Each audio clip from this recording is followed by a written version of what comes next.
ഏറ്റവും പ്രിയങ്കരായ രണ്ട് അതിഥികളാണ് നമ്മുടെ ഈ സെഷനിൽ നമ്മളോടൊപ്പം ചെലവിടുന്നത്. അക്കാഡമിക് രംഗത്ത് പല സംഭാവനകളും നൽകി ഇന്ത്യയിലെ പ്രധാനപ്പെട്ട രണ്ട് അക്കാഡമിക് സെൻറ്ററുകളിലെ അക്കാഡമീഷ്യൻസുമായി ഇന്ത്യയിലെ ഹയർ എഡ്യൂക്കേഷനെ കുറിച്ചുള്ള വളരെ പ്രധാനപ്പെട്ട ചില ഡിസ്കഷൻ നടത്താനാണ് നമ്മൾ ഈ സമയം വിനിയോഗിക്കുന്നത്.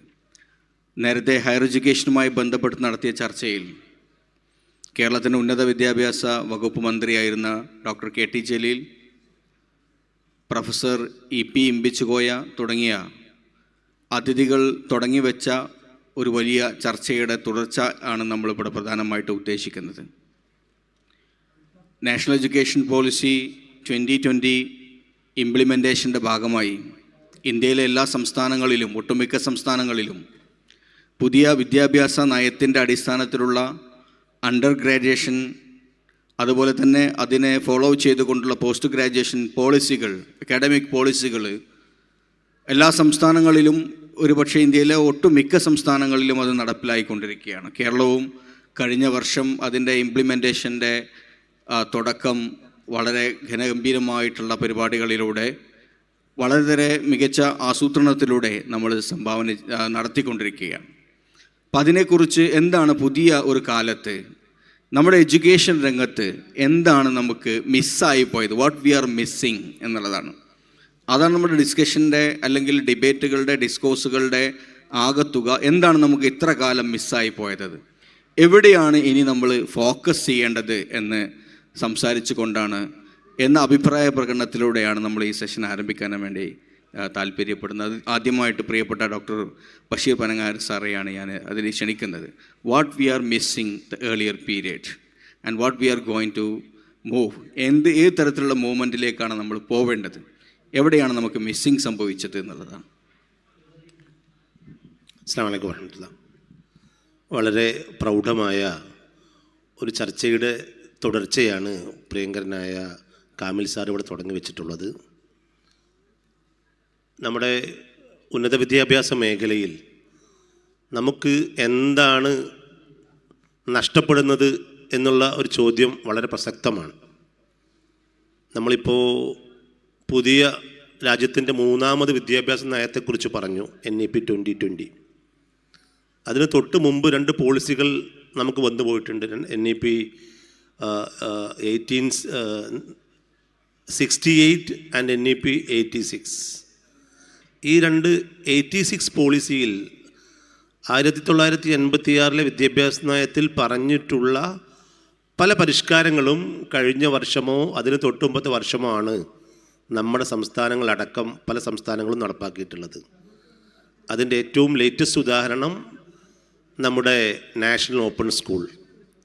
1986 പോളിസിയിൽ പറയുന്നത് എല്ലാ സംസ്ഥാനങ്ങളും അവരുടെ സംസ്ഥാന സർക്കാരിന് കീഴിൽ ഒരു ഓപ്പൺ യൂണിവേഴ്സിറ്റി തുടങ്ങണം എന്നുള്ളത് 86 പോളിസിയിലെ ഡയറക്ഷനാണ്. പക്ഷെ നമ്മുടെ സംസ്ഥാനത്ത് ഇതായി വരുന്നത് 2020 പുതിയ NEP 2020 പോളിസിയുടെ ചർച്ചകൾക്കിടയിലും അത് പരുവപ്പെട്ട് വരുന്നതിൻ്റെ ഇടയിലാണ്.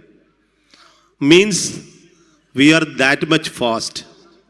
അത്രമാത്രം വേഗതയാണ് നമ്മുടെ മാറ്റങ്ങൾക്കുള്ളത് എന്നുള്ളതാണ്.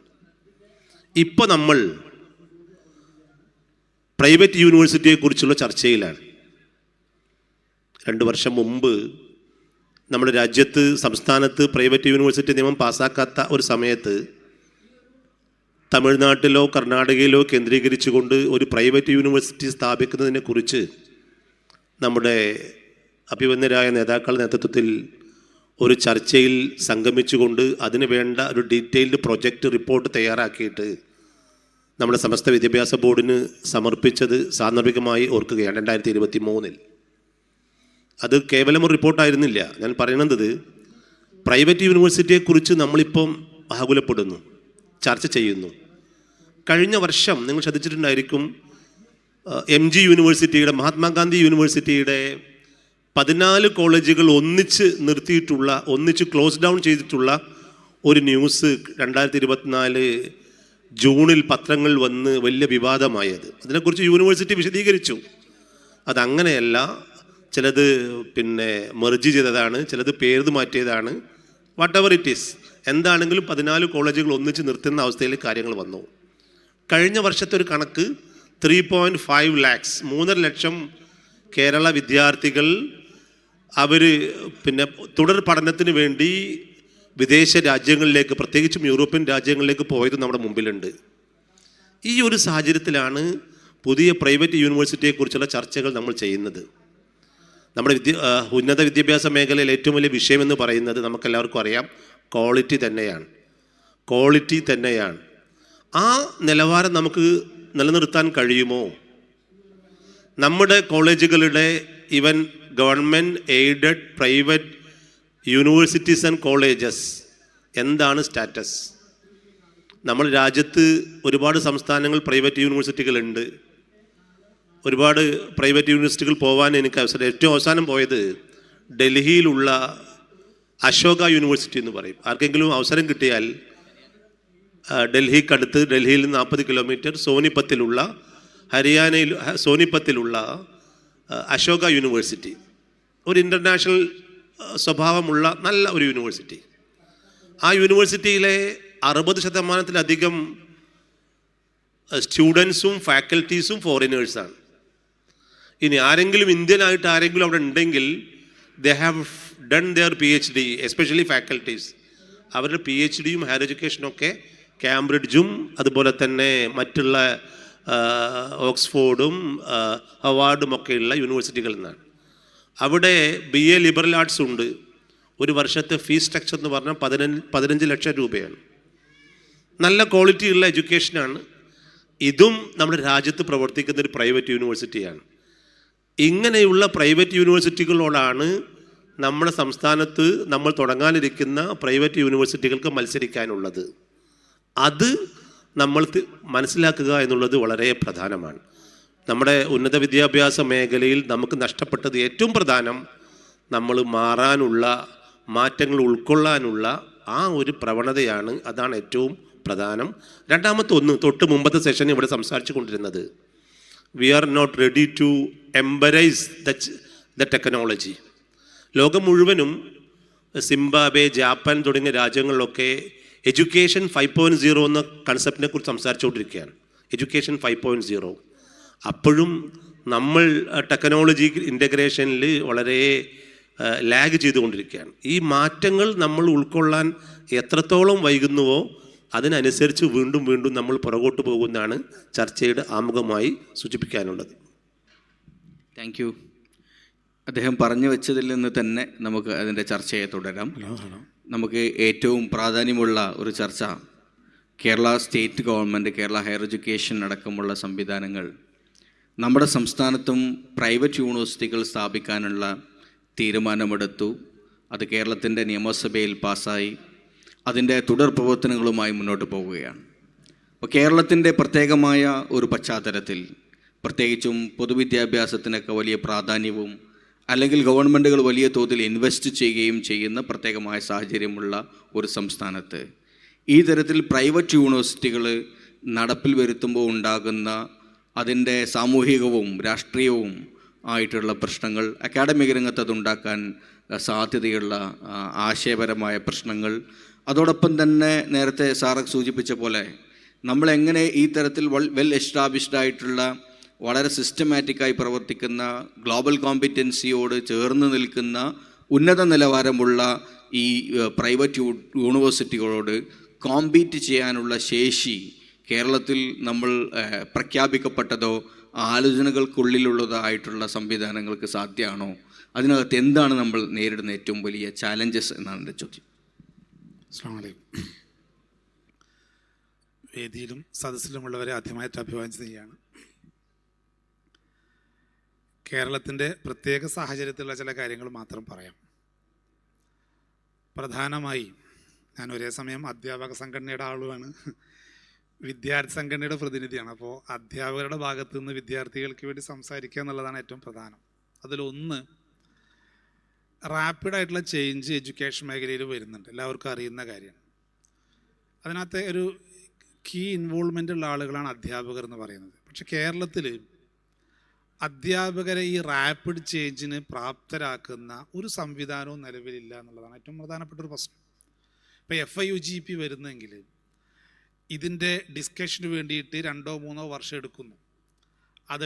അത് താഴേക്ക് വരുമ്പോൾ ഇപ്പോഴും കേരളത്തിൽ നിങ്ങൾ കോളേജിലെ കണക്കെടുത്തിട്ട് ഒരു 50 ടീച്ചേഴ്സ് ഉണ്ടെങ്കിൽ അതിൽ 45 പേർക്ക്, ആ 5 HODമാർക്ക് അല്ലെങ്കിൽ 6-7 അധ്യാപകർ ഒഴിച്ച് ബാക്കിയുള്ളവരൊക്കെ എന്താണ് 4 ഇയർ UG എന്നതിനെക്കുറിച്ച് മിക്കവാറും ധാരണയില്ലാത്തവരായിരിക്കും. അത് അവരെ പറഞ്ഞിട്ട് കാര്യമില്ല.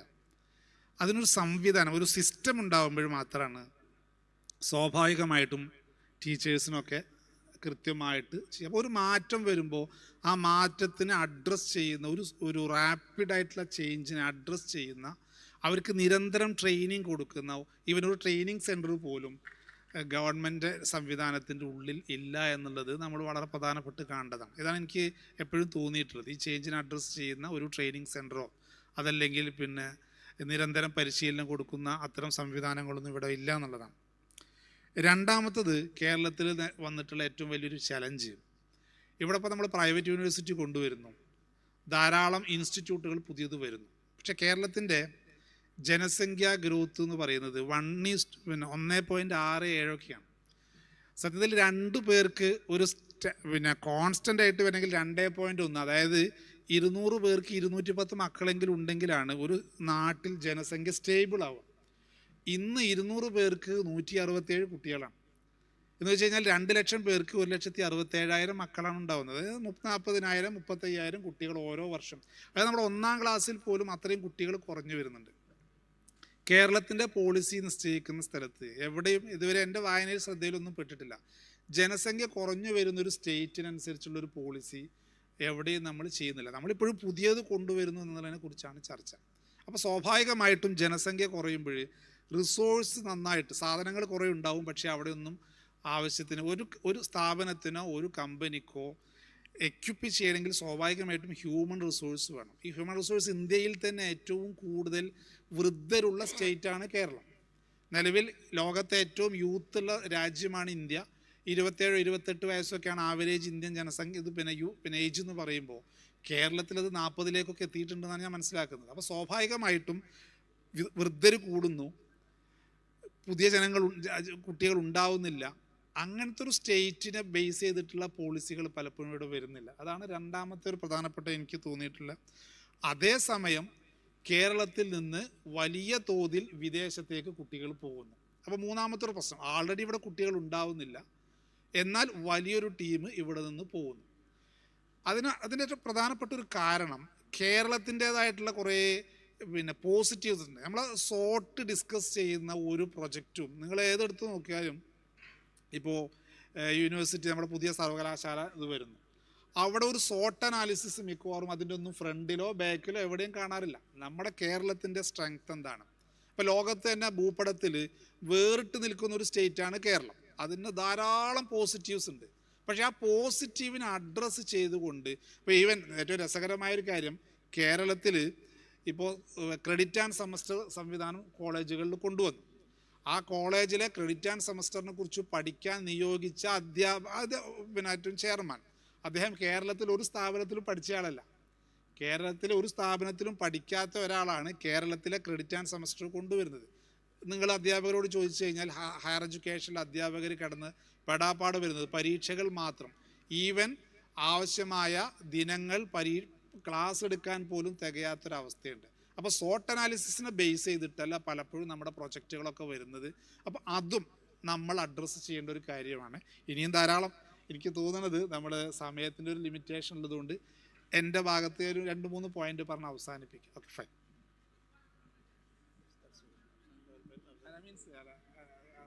ഇനി ചർച്ച ബാക്കി ഇവിടെ സൂചിപ്പിച്ച പ്രധാനപ്പെട്ട ഒരു കാര്യം, ഈ യൂണിവേഴ്സിറ്റികൾ, പ്രൈവറ്റ് യൂണിവേഴ്സിറ്റികൾ സ്ഥാപിക്കുമ്പോൾ നമുക്ക് ഉണ്ടാവേണ്ട മാനവ വിഭവത്തെ സംബന്ധിച്ചിട്ടുള്ള ചോദ്യങ്ങൾ, ഹ്യൂമൻ റിസോഴ്സിൻ്റെ കുറവ്, അതിൻ്റെ ചില സ്റ്റാറ്റിസ്റ്റിക്കൽ സ്റ്റഡീസിൻ്റെ ഒക്കെ പിൻബലത്തിലാണ്. ഞാൻ വിചാരിക്കുന്നത് കേരളത്തിലെ ഉന്നത വിദ്യാഭ്യാസ രംഗത്തിനെ നിയന്ത്രിച്ചുകൊണ്ടിരിക്കുന്ന ഈ സെൽഫ് ഫൈനാൻസ് കോളേജുകൾ, സ്വാശ്രയ കോളേജുകൾ വലിയ തോതിൽ അവിടെയാണ് നമ്മളെ പ്രധാനപ്പെട്ട നമ്മുടെ പൊതുവിദ്യാഭ്യാസ സംവിധാനമൊന്നുമല്ല നമ്മുടെ കേരളത്തിൻ്റെ വിദ്യാർത്ഥികൾക്ക് വിദ്യാഭ്യാസ മേഖലയിൽ സംവിധാനങ്ങൾ ഒരുക്കി കൊടുക്കുന്നത്. വലിയ തോതിലുള്ള ശതമാനം ആളുകൾ അതിനാണ് ഡിപ്പെൻഡ് ചെയ്യുന്നത്. സ്വാഭാവികമായിട്ടും ഇങ്ങനെയുള്ള സ്ഥാപനങ്ങൾ റീപ്ലേസ് ചെയ്യപ്പെടും എന്നുള്ളത് നാഷണൽ എഡ്യൂക്കേഷൻ പോളിസി നമ്മൾ വായിച്ചു കഴിഞ്ഞാൽ മനസ്സിലാക്കും. ഒന്നുകിൽ ഓട്ടോണമസ് ഡിഗ്രി ഗ്രാൻഡിങ് കോളേജുകൾ ഉണ്ടാകും, അല്ലെങ്കിൽ അത് റിസർച്ച് യൂണിവേഴ്സിറ്റികളായത് കൺവേർട്ട് ചെയ്യണം. അങ്ങനെ 3 ഘട്ടങ്ങളിൽ മാത്രം വിദ്യാഭ്യാസ സംവിധാനങ്ങൾ നിലനിൽക്കുന്ന സാഹചര്യമാണ് ക്രിയേറ്റ് ചെയ്യുന്നത്. അപ്പോൾ സ്വാഭാവികമായിട്ടും നമ്മളിവിടെ ജനസംഖ്യയുടെ പ്രശ്നം പറയുമ്പോൾ തന്നെ ഇത് ചുരുങ്ങി വരുന്ന തരത്തിൽ, എന്നാൽ വളരെ അക്കാഡമിക്കലി എംപവർ ചെയ്യപ്പെടുന്ന തരത്തിലുള്ള സംവിധാനങ്ങൾ മാത്രം എക്സിസ്റ്റ് ചെയ്യുകയും ബാക്കിയുള്ളത് ഇല്ലാതാകുകയും ചെയ്യുന്നുള്ളത് വളരെ സ്വാഭാവികമായിട്ടുള്ള പ്രക്രിയ മാത്രമായിരിക്കും എന്നാണ് ഞാൻ വിചാരിക്കുന്നത്. ഉള്ള സംവിധാനങ്ങളെ ഹൈലി കോമ്പറ്റീറ്റീവായി അവർക്ക് നിലനിൽക്കേണ്ട സാഹചര്യം ഓട്ടോമാറ്റിക്കലി ക്രിയേറ്റ് ചെയ്യപ്പെടുകയും അല്ലാത്ത പക്ഷം അത് എടുത്ത് ഇല്ലാതായി പോവുകയും ചെയ്യുന്നു. തെക്കൻ ജില്ലകളിൽ ഏകദേശം കഴിഞ്ഞ അക്കാഡമിക വർഷങ്ങളിൽ പരിശോധിക്കുമ്പോൾ 18ഓളം കോളേജുകളാണ് ഡീഅഫിലിയേറ്റ് ചെയ്തു പോയിട്ടുള്ളതെന്നാണ് പഠനങ്ങൾ പറയുന്നത്. അതുപോലെ തന്നെ കേരളത്തിലെ മലപ്പുറം ജില്ലയിൽ കഴിഞ്ഞ പ്രാവശ്യം 6 ഒരു മാത്തമാറ്റിക്സ് തന്നെ, എൻ്റെ സബ് മേജർ മാത്തമാറ്റിക്സ് ആണ്, 6 കോളേജുകൾ മാത്തമാറ്റിക്സ് നിർത്തലാക്കി. മാത്സ് മാത്രമല്ല, നേരത്തെ പറഞ്ഞ ട്രഡീഷണൽ സബ്ജക്റ്റുമായിട്ടുള്ള ഫിസിക്സ്, അതുപോലെ തന്നെ കെമിസ്ട്രി, പല ഡിപ്പാർട്ട്മെൻറ്റുകളും ഡീഅഫിലിയേറ്റ് ചെയ്യപ്പെടുന്ന സാഹചര്യം അതോടൊപ്പം ഉണ്ട്. കോളേജുകൾ തന്നെ ഡീഅഫിലിയേറ്റ് ചെയ്യപ്പെടുന്നുണ്ട്, അതോടൊപ്പം ചില നമ്മുടെ പല കോഴ്സുകളും ഡീഅഫിലിയേറ്റ് ചെയ്യപ്പെടുന്നുണ്ട്.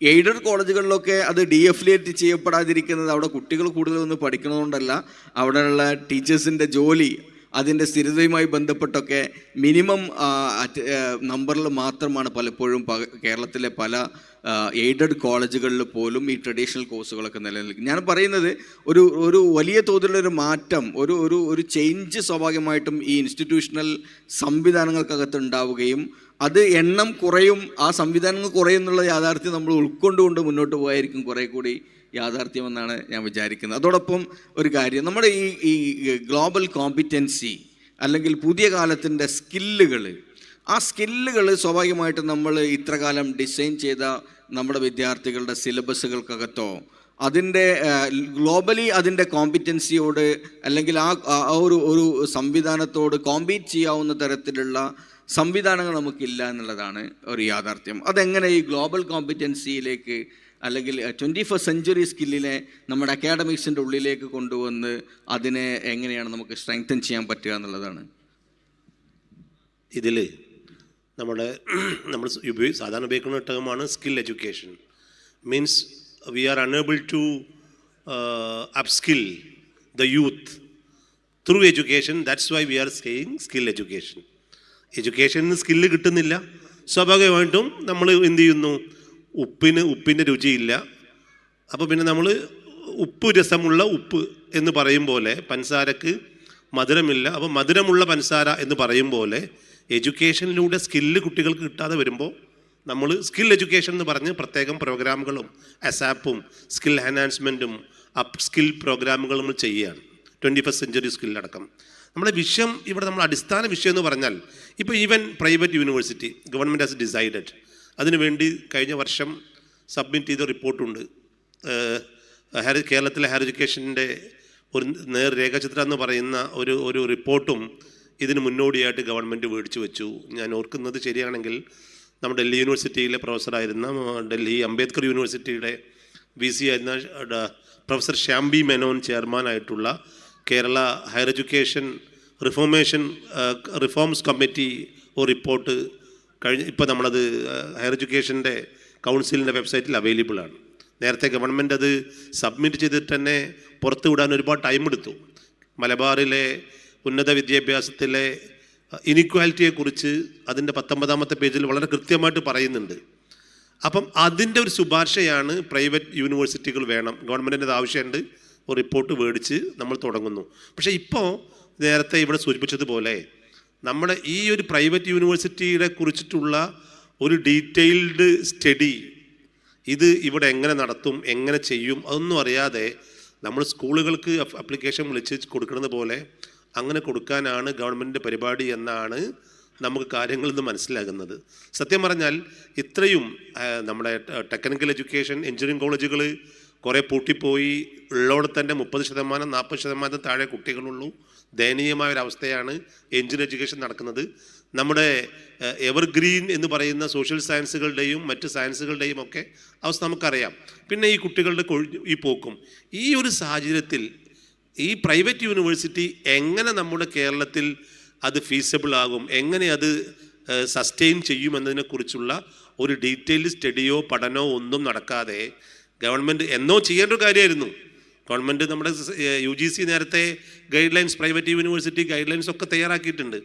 അന്നൊന്നും നമ്മൾ ചെയ്യാതെ വളരെ വൈകിട്ട് തുടങ്ങുമ്പോൾ അതിൻ്റെ ഇമ്പാക്റ്റ് എങ്ങനെയൊക്കെ ആയിരിക്കും എന്നുള്ളതിനെക്കുറിച്ച് ഇനിയും നമ്മൾ കൂടുതൽ ചർച്ചകൾ നമ്മൾ ചെയ്യണം.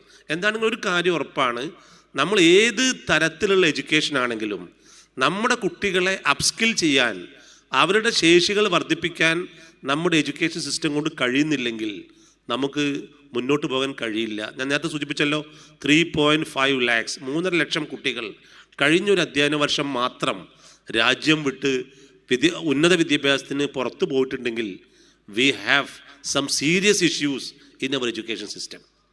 നമ്മുടെ വിദ്യാഭ്യാസ മേഖലയിൽ, ഉന്നത വിദ്യാഭ്യാസ മേഖലയിൽ ശക്തമായ പ്രശ്നമുണ്ട്. അതുകൊണ്ടാണ് 3.5 ലക്ഷം കുട്ടികൾ രാജ്യം വിട്ട്, നമ്മുടെ സംസ്ഥാനം വിട്ട് അവർ യൂറോപ്പിലേക്കും മറ്റും പോകുന്നത്. നമുക്കറിയാം, നമ്മുടെ മഹാത്മാഗാന്ധിയുടെ പദ്ധതിയാണ് Nai Talim, basic education, learn and earn, പഠിക്കുന്നതിന് കൂടെ ജോലി. ഇത് നമ്മുടെ പുതിയ തലമുറക്ക് നമ്മൾ അവസരം കൊടുക്കുന്നില്ല. നമ്മൾ കുട്ടികൾ എങ്ങനെ ഫീസിന് കണ്ടെത്തും? യൂറോപ്പിൽ പോയാൽ അവർക്ക് 2 മണിക്കൂർ 4 മണിക്കൂർ ജോലി ചെയ്താൽ അവരെ പഠനം നടക്കും, ജോലി നടക്കും, എല്ലാം നടക്കും.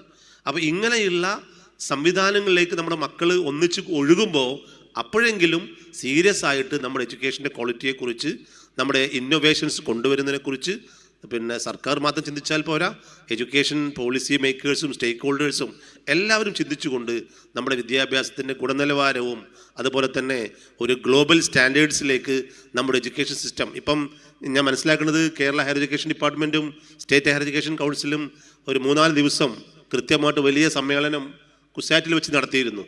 എങ്ങനെ നമുക്ക് വിദേശ വിദ്യാർത്ഥികളെ കേരളത്തിലേക്ക് കൊണ്ടുവരാം, കേരളത്തെ എങ്ങനെ ഉന്നത വിദ്യാഭ്യാസത്തിൻ്റെ ഹബ്ബാക്കി മാറ്റാം, ആ ചർച്ച മാറ്റിവെച്ച് അത്യാവശ്യം നമ്മുടെ കുട്ടികൾ പോകാതിരിക്കാൻ എന്താണ് വഴി എന്ന് നമ്മൾ സർക്കാരുകൾ ആലോചിച്ചാൽ തന്നെ നമ്മുടെ കാര്യങ്ങൾ വിജയിക്കും എന്ന് ഞാൻ മനസ്സിലാക്കുന്നത്. അതിൽ എനിക്കൊരു കമൻ്റ് ഉള്ളത്, സത്യത്തിൽ ഇന്ത്യയിൽ തന്നെ 365 ദിവസവും ഒരേ ഡ്രസ്സ് ഇടാൻ ഭാഗ്യമുള്ളവരാണ്. മറ്റേത് സ്റ്റേറ്റിലാണെങ്കിലും കുറച്ച് കഴിഞ്ഞാൽ നല്ല ചൂട്, നല്ല തണുപ്പ്. ഇത് ഇന്ത്യയിൽ മാത്രമല്ല, ലോകത്ത്. അതായത് ഒരു സ്റ്റാറ്റിക് കാലാവസ്ഥയുള്ള ഏറ്റവും നല്ല സുഖകരമായി ജീവിക്കാവുന്ന ഒരു സ്റ്റേറ്റാണ് കേരളം. ഏത് കാലത്ത് സ്വസ്ഥമായിട്ട് ജീവിക്കാവുന്ന, കലാമിറ്റികൾ വളരെ കുറവ്, ആളുകളും വളരെ ശാന്തരായി, പരുക്കന്മാർ കുറവ്. ഇതൊക്കെ പബ്ലിക്കിൽ മാർക്കറ്റ് ചെയ്താൽ, വേൾഡിൽ മാർക്കറ്റ് ചെയ്ത് കുട്ടികളെ എങ്ങോട്ട് കൊണ്ടുവരുന്നതിനെ കുറിച്ചാണ് ആലോചിക്കുന്നത്. പക്ഷെ നമ്മളിപ്പോഴും ഫണ്ട് റേസ് ചെയ്യാൻ സ്റ്റേറ്റ് ഗവൺമെൻറ്റിൻ്റെ പോളിസി എന്ന് പറയുന്നത് മദ്യവും ചൂതാട്ടമാണ്. അതിനപ്പുറത്തേക്ക് ഒരു മെത്തഡോളജി പോലും നിലവിൽ നമ്മുടെ സ്റ്റേറ്റോ അതല്ലെങ്കിൽ അതുമായി ബന്ധപ്പെട്ട ഉത്തരവാദിത്തം. ഞാൻ കഴിഞ്ഞ ദിവസം ഫേസ്ബുക്കിൽ ഒരു പോസ്റ്റ് ചെയ്തിരുന്നു.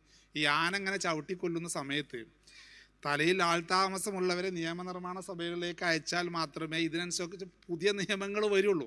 സത്യത്തിൽ വലിയൊരു പ്രശ്നം ആ വിഷയത്തിലുണ്ട്. പുറത്തുള്ള വിദ്യാർത്ഥികളെ ഇങ്ങോട്ട് കൊണ്ടുവരാൻ ധാരാളം പദ്ധതികൾ നമുക്ക് കൊണ്ടുവരാം. കുട്ടികൾ വരണമെങ്കിൽ നിർബന്ധമായും ഇവിടെ തന്നെ ജോബിനുള്ള ഓപ്പർച്യൂണിറ്റി ഉണ്ടാവണം. പുറത്തേക്ക് പോകുന്നത് അവിടെ നല്ല ക്വാളിറ്റി എഡ്യൂക്കേഷൻ കിട്ടിയതുകൊണ്ടൊന്നുമല്ല. നമ്മൾ യൂറോപ്പിലേക്ക് പോകുമ്പോൾ മാത്രമല്ല അങ്ങനെ പറയാം. സത്യത്തിൽ പല കോളേജുകളിലും യൂണിവേഴ്സിറ്റികളും മലയാളീസ് മാത്രമൊക്കെ ഉള്ള ഒരു അക്ഷരം പോലും ഇംഗ്ലീഷ് കിട്ടാത്ത യൂറോപ്പിലെ കോളേജുകളെ കുറിച്ചൊക്കെ ഫേസ്ബുക്കിലും യൂട്യൂബിലൊക്കെ നിങ്ങൾക്ക് കാണാൻ പറ്റും. അപ്പോൾ സത്യത്തിൽ അവിടെ അവർക്ക് അഡീഷണലി കിട്ടുന്നത് ജോലി ചെയ്യാനുള്ള ഓപ്പർച്യൂണിറ്റി ഉണ്ട്. അത്തരം സംവിധാനങ്ങൾ കേരളത്തിൽ, അത് പുതിയ ജോബ് ഓപ്പർച്യൂണിറ്റീസ് കൊണ്ടുവരണം. ഇപ്പം എൻ്റെ ഒരു സുഹൃത്ത്, ഞാൻ ഒറ്റൊരു എക്സാമ്പിൾ പറയാം. നമ്മുടെ ക്യാമ്പസ് വിങ്ങിൻ്റെ തന്നെ നേരത്തെ കൺവീനറായിരുന്നതാണ് അദ്ദേഹം. ഇപ്പോൾ ജർമ്മനിയിലാണ്. ജർമ്മനിയിലേക്ക് ഇവിടെ നിന്ന് ചിപ്സ് കയറ്റുമതി ചെയ്യണം. ജർമ്മനിയിലേക്ക് ചിപ്സ് കയറ്റുമതി ചെയ്യണം. അപ്പോൾ അദ്ദേഹം ഇപ്പോൾ ഇവിടെ വന്നിട്ട് ഒരു പുതിയ ഫേം തുടങ്ങി ഏറ്റവും നല്ല ചിപ്സ് കിട്ടുന്ന സ്ഥലം നോക്കിയിട്ട് നടക്കുകയാണ്. ഏറ്റവും നല്ല ചിപ്സ്. അപ്പോൾ ഏറ്റവും നല്ല ചിപ്സ് കിട്ടണമെങ്കിൽ നമ്മുടെ മഞ്ചേരിക്കന്ന് വാഴയുണ്ട്. മഞ്ചേരിക്കന്ന് എന്നാണ് പറയാം. നല്ല വാഴ, അതിനാണ് ഏറ്റവും നല്ല ചിപ്സ് ഉണ്ടാവുക. അപ്പോൾ ആ നല്ല ചിപ്സിന് ഒരു പഞ്ചായത്തിന് ഡെവലപ്പ് ചെയ്യാവുന്നതാണ്. നല്ലൊരു സ്റ്റാർട്ടപ്പ് വെച്ച് ഒരു പഞ്ചായത്ത് മഞ്ചേരിക്കന്ന് വാഴ നട്ട് അതിൽ നിന്ന് സ്പെഷ്യൽ ചിപ്സ് ഉണ്ടാക്കിയ ലോകത്തെ ഏറ്റവും മാർക്കറ്റുള്ളൊരു സാധനമാണ്. ആ രീതിയിൽ അപ്പോൾ ഇവിടെ ധാരാളം ആളുകൾക്ക് ജോലി കിട്ടും. ഇങ്ങോട്ട് ആളുകൾ അട്രാക്റ്റ് ചെയ്യുന്ന രീതിയിലുള്ള പദ്ധതികളാണ് വരേണ്ടത്. ഇത് നിങ്ങളുടെ മുമ്പിൽ പ്രസൻറ്റ് ചെയ്യുന്നത് സ്വാഭാവികമായിട്ടും ഇവിടെയുള്ള ആളുകൾ ഇത്തരം പദ്ധതികളുമായിട്ടൊക്കെ നമ്മൾ പോസിറ്റീവായിട്ടുള്ള ചില സാധനങ്ങൾ ചെയ്യേണ്ടി വരും എന്നതാണ് എനിക്കതിലായിട്ട് ആഡ് ചെയ്യാനുള്ളത്. ഗവൺമെൻറ്റുകളൊക്കെ ഈ പുതിയ പദ്ധതികളിലൊക്കെ നമുക്ക് ഈ തരത്തിലുള്ള പല സംവിധാനങ്ങളും വരുന്നതായിട്ട് കാണാൻ പറ്റുന്നുണ്ട്. ഈ അടുത്ത സമയത്ത് കേരളത്തിലെ ഹയർ എഡ്യൂക്കേഷൻ ഡിപ്പാർട്ട്മെൻറ്റും ഇൻഡസ്ട്രിയൽ ഡിപ്പാർട്ട്മെൻറ്റും സംയുക്തമായിട്ട് കൊണ്ടിട്ടുള്ള ഒരു വലിയ പ്രൊജക്റ്റാണ് ക്യാമ്പസ് ഇൻഡസ്ട്രിയൽ പാർക്ക് എന്ന് പറയുന്നത്. ക്യാമ്പസിലുള്ള ഒഴിഞ്ഞു കിടക്കുന്ന സ്ഥലം ഒരു ഏക്കർ ഭൂമിയിൽ 1.5 ഏക്കർ ഭൂമിയൊക്കെ ഒഴിവായി കിടക്കുന്ന ക്യാമ്പസുകളിൽ സർക്കാർ അവിടെ ഇൻഡസ്ട്രിയൽ പാർക്ക് നിർമ്മിക്കാൻ വേണ്ടി തയ്യാറാണ്.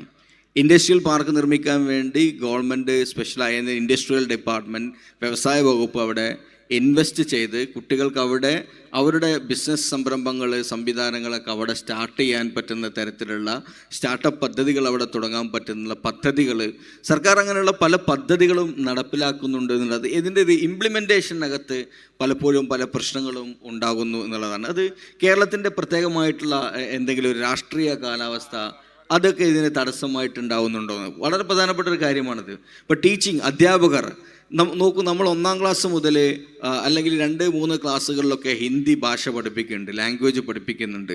ചിലപ്പോൾ 10-ാം ക്ലാസ്സിലും ഹിന്ദി പഠിപ്പിക്കുന്നുണ്ട്, +1 +2 വരെ ഹിന്ദി പഠിപ്പിക്കുന്നുണ്ട്.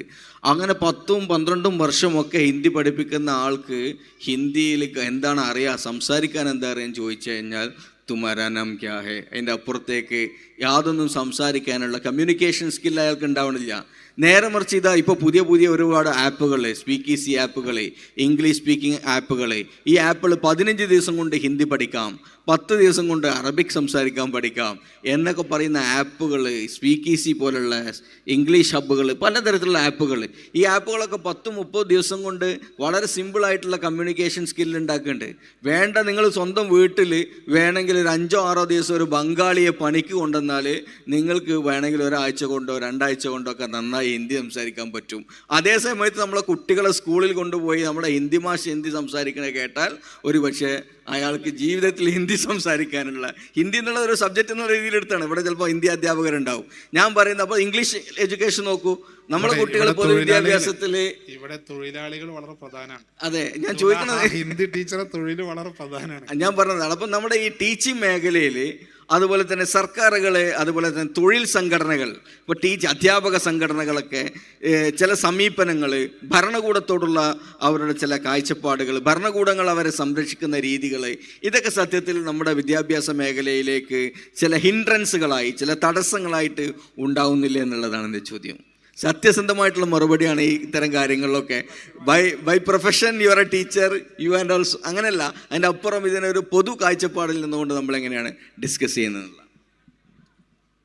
നമ്മുടെ വിഷയം ഈ നമ്മുടെ പരിഷ്കരണങ്ങളൊന്നും തന്നെ, നമ്മുടെ മാറ്റങ്ങളൊന്നും തന്നെ it's not based on a research or study.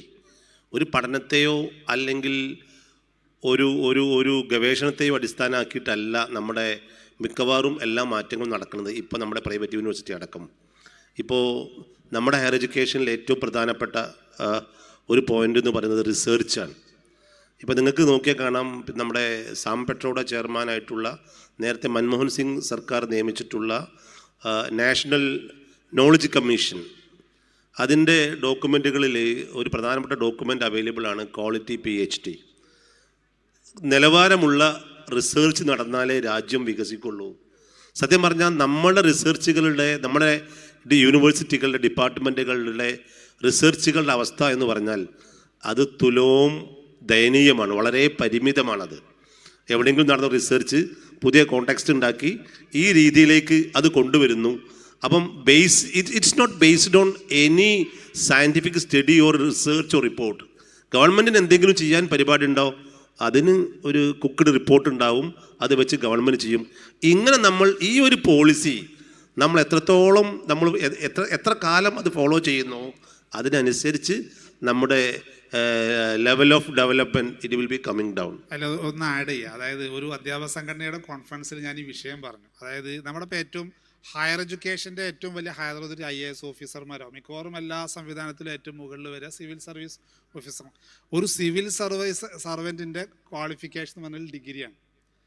പലപ്പോഴും നമ്മുടെ കേരളം നല്ല പൊതുവെ ഹയർ എഡ്യൂക്കേഷൻ ഡിപ്പാർട്ട്മെൻറ്റുകളൊക്കെ മുകളിൽ, അപ്പോൾ പോളിസി മേക്കേഴ്സ് എന്ന് പറയുന്നത് പലപ്പോഴും റിസർച്ച് എന്താന്ന് പോലും അറിയാത്ത ആളുകളാണ് ഇതിൻ്റെ പോളിസി മേക്കേഴ്സ്. അപ്പോൾ അങ്ങനെയുള്ള ആളുകൾ ആരെങ്കിലും എന്തെങ്കിലും പറയാം, എന്നാൽ പിന്നെ ഫ്ലെയർ കുറച്ച് പൈസ അതിന് പോവട്ടെ എന്നതിനപ്പുറത്തേക്ക്. ഇപ്പോൾ കേരളത്തിൽ തന്നെ ഒരിക്കൽ തിരുവനന്തപുരത്ത് വന്നൊരു കോൺഫറൻസിൽ കേരളത്തിൽ നിന്ന് അമേരിക്കയിൽ പോയിട്ട് 250 പാറ്റൻറ്റ് വാങ്ങിയൊരു സുഹൃത്തുണ്ട്. കേരളത്തിൽ നിന്ന് 250 ഒരിക്കൽ ട്രെൻഡിൻ്റെ ഒരു പ്രോഗ്രാമിൽ തന്നെയാണ് നമ്മൾ അച്യുത് ശങ്കർ സാർ അദ്ദേഹത്തിൻ്റെ പ്രൊഫൈൽ പറഞ്ഞത്.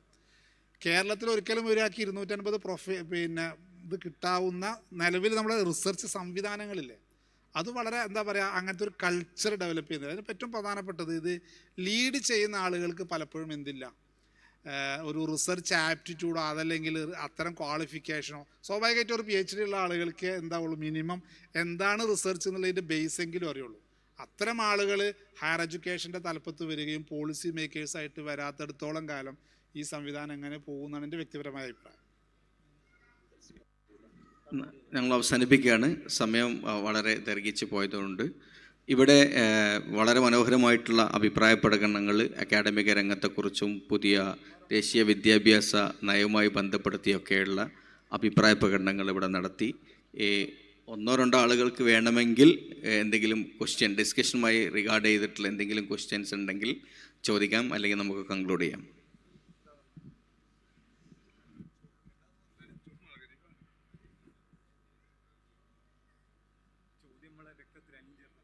അതെ അതെ, സംഗതി വല്ലാത്തൊരു നിരാശ. ഇത്രയും പ്രധാനപ്പെട്ട ഒരു ഡിസ്കഷൻ കേൾക്കാൻ ആളുകൾ കുറവാണോ എന്നുള്ളതാണ് സത്യത്തിൽ. പിന്നെ ഞാൻ മനസ്സിലാക്കുന്നത് നമ്മുടെ പോളിസി ഇംപ്ലിമെൻറ്റേഷനിൽ ഭയങ്കര പ്രശ്നമുണ്ട്. ഇപ്പം ഈവൻ ഹിന്ദീൻ്റെ വിഷയങ്ങൾ പറഞ്ഞപ്പോൾ അടക്കം നമുക്ക് തന്നെ ഒരു നല്ല ഒരു ഫിനിഷിംഗ് സ്കൂൾ പോലെയുള്ള ഒരു സംവിധാനം ഒരുപാട് ആളുകളുണ്ടല്ലോ. ഒരു മോഡലായിട്ട് ഒരു 10 വർഷം കഴിഞ്ഞാൽ they will be A good product എന്ന് പറയുന്ന രീതിയിൽ നമ്മളുടെ ഒരു ട്രെൻഡ് സംവിധാനത്തിനെങ്കിൽ കൂടി ഇപ്പോൾ നല്ല ബുദ്ധിയുള്ള ഭൗതികതലമായിട്ടുള്ള കുറേ ഇപ്പോൾ എല്ലാ ആളുകളും കൂട്ടത്തിലുണ്ട്. നമുക്ക് തന്നെ ഇതാണൊരു മോഡൽ. അവിടെ നമുക്ക് ഈ ഒരു അതോറിറ്റീൻ്റെ ഇഷ്യൂ ഒന്നും വരില്ല. ഒരു ഏറ്റവും നല്ല ട്രെയിൻഡ് ആയിട്ടുള്ളൊരു ഫാക്കൽറ്റീസ് എല്ലാം വെച്ചിട്ട് നമുക്ക് എന്തുകൊണ്ട് തുടങ്ങാൻ പറ്റുന്നില്ല ആസ് എ മോഡൽ എന്നുള്ളതൊരു ചോദ്യമാണ്. അല്ല, അതല്ല ശരി. കാരണം ഒരു നല്ല, ഇപ്പോൾ നിങ്ങൾ ഈ പറഞ്ഞ സാധനത്തിന് ഒരു 1000 കോടി ഇൻവെസ്റ്റ്മെൻ്റ് ഉണ്ട് മിനിമം. ഐ തിങ്ക് നമ്മളൊരു സാധനം ചെറുതായിട്ട് തുടങ്ങണമെങ്കിൽ ഇത്തരം സാധനങ്ങൾ ഗവൺമെൻറ്റിൻ്റെ ഭാഗത്തു നിന്ന് തന്നെ വരണം. അപ്പോൾ മാത്രമേ അത് പബ്ലിക്കിലേക്ക്, ഗ്രാസ് റൂട്ടിലേക്ക് എല്ലാവർക്കും ആക്സസ് ആയിട്ട് എത്തുള്ളൂ. അതൊരു കാര്യത്തിന് മാത്രമേ ഡിസ്കഷൻ നമുക്ക് മറ്റേ ട്രെൻഡ് ചെയ്യുന്ന ഒരു ചെറിയ കമ്മ്യൂണിറ്റി മാത്രമേ അത് അഡ്രസ്സ് ചെയ്യുള്ളൂ. അതിന് ഹ്യൂജ് ഇൻവെസ്റ്റ്മെൻറ്റ് വേണം. ഇവിടെ എത്തിയില്ലേ, ഫിഫയിൽ എത്തിയില്ലേ, സീനിയർ ഡെവലപ്പ് ആവും.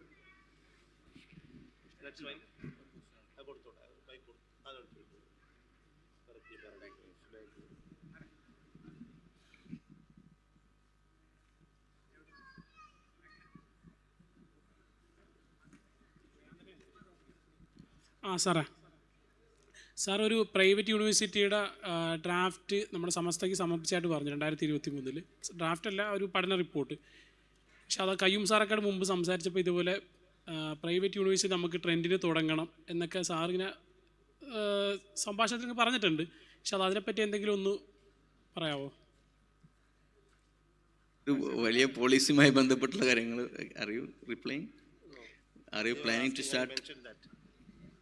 നമ്മളത് നേരത്തെ കർണാടകയിൽ നിന്നും തമിഴ്നാട്ടിൽ നിന്നൊക്കെ ആവശ്യങ്ങൾ ആ രീതിയിൽ വന്നപ്പോഴാണ് ബാംഗ്ലൂരിൽ നിന്നൊക്കെ ചില യൂണിവേഴ്സിറ്റികൾ നമുക്ക് കസ്റ്റമൈസ് പ്രോഗ്രാം, നമ്മളിപ്പം ഈ SN യൂണിവേഴ്സിറ്റി അല്ലെങ്കിൽ ഓപ്പൺ യൂണിവേഴ്സിറ്റി എന്നും പറഞ്ഞ് നമ്മൾ നിൽക്കേണ്ട കാര്യമല്ല. We have many private universities right now in Bangalore. They can provide as customised programme. നമ്മളൊരു പ്രോഗ്രാം കൊടുത്താൽ അതിന് അവരുടെ യൂണിവേഴ്സിറ്റിയുടെ ബോഡികളിലൂടെ അപ്രൂവ് ചെയ്തിട്ട് നമുക്ക് വേണ്ടുന്ന ഒരു ഡിഗ്രി പ്രോഗ്രാം അവർ ഡിസൈൻ ചെയ്ത് തരും. അത് നമുക്ക് നടത്താനും പറ്റും.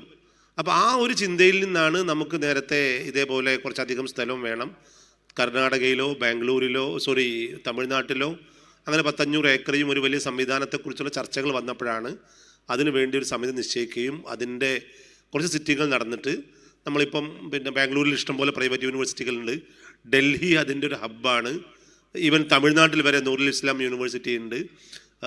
ഡൽഹിയിൽ അൽഫല എന്ന് പറഞ്ഞിട്ട് ഒരു മൈനോറിറ്റി യൂണിവേഴ്സിറ്റി, പ്രൈവറ്റ് യൂണിവേഴ്സിറ്റി ഉണ്ട്. നിങ്ങൾക്ക് ഗൂഗിളിൽ സെർച്ച് ചെയ്താൽ അവൈലബിൾ ആണ്. അൽഫല, പിന്നെ നമ്മൾ ഈ പറഞ്ഞ അമിറ്റി പോലെ, അതുപോലെ തന്നെ ഗോൾക്കോട്ടിസ് പോലെ, ശിവ് നാടാർ പോലെ, ഈ നമ്മൾ നേരത്തെ സൂചിപ്പിച്ച അശോക യൂണിവേഴ്സിറ്റി പോലെ ധാരാളം, പിന്നെ ബാംഗ്ലൂരിൽ ക്രൈസ്റ്റ് ഉണ്ട്, ഒരുപാട് പ്രൈവറ്റ് യൂണിവേഴ്സിറ്റികൾ, നല്ല പ്രൈവറ്റ് യൂണിവേഴ്സിറ്റികൾ രാജ്യത്ത് നടക്കുന്നുണ്ട്. പക്ഷേ വിഷയം ഇതാണ്, എന്താ സൂചിപ്പിച്ചല്ലോ, നല്ല ഇൻവെസ്റ്റ്മെൻറ്റ്, നല്ല ഫീ, നല്ല സംവിധാനങ്ങൾ, നല്ല ക്വാളിറ്റിയുള്ള ഫാക്കൽറ്റി. ഇങ്ങനെ നമുക്ക് ഒരു മീഡിയോക്കർ അല്ലെങ്കിൽ ഒരു ആവറേജ് രീതിയിലൊന്നും ഒരു പ്രൈവറ്റ്, നമ്മുടെ സെൽഫ് ഫൈനാൻസ് കോളേജ് ഉണ്ടല്ലോ, ഉന്തി തള്ളി പോകുന്ന ആ രീതിയിലൊന്നും ഒരു പ്രൈവറ്റ് യൂണിവേഴ്സിറ്റിയെ കുറിച്ച് ആലോചിക്കാൻ തന്നെ പാടില്ല. നല്ല ഇൻവെസ്റ്റ്മെൻറ്റിൽ നല്ല സാലറി കൊടുത്തിട്ട്, ഞാനിപ്പോൾ കണ്ട ഈ അശോക യൂണിവേഴ്സിറ്റി, നമ്മുടെ ഹിസ്റ്റോറിയൻ, നമ്മുടെ മൻമോഹൻ സിംഗിൻ്റെ മോള്, അവരവിടെ പ്രൊഫസറായിട്ട് വർക്ക് ചെയ്യുന്നുണ്ട്. അവരൊക്കെ പുറത്ത് വർക്ക് ചെയ്ത ആളുകളാണ്, പുറത്ത് യൂണിവേഴ്സിറ്റികളിൽ വർക്ക് ചെയ്ത് അത്ര മികച്ച സാലറി കൊടുക്കണം. ഈവൻ നമ്മുടെ രാജ്യത്തുള്ള സെൻട്രൽ യൂണിവേഴ്സിറ്റികളിൽ നിന്ന് വരെ ടീച്ചേഴ്സ് വോളണ്ടറി റിട്ടയർമെൻറ്റ് എടുത്തിട്ട് ഇങ്ങനെയുള്ള അശോക പോലെയുള്ള പ്രൈവറ്റ് യൂണിവേഴ്സിറ്റികൾ വർക്ക് ചെയ്യുന്നു. Means they are getting much better handsome amount than A central university.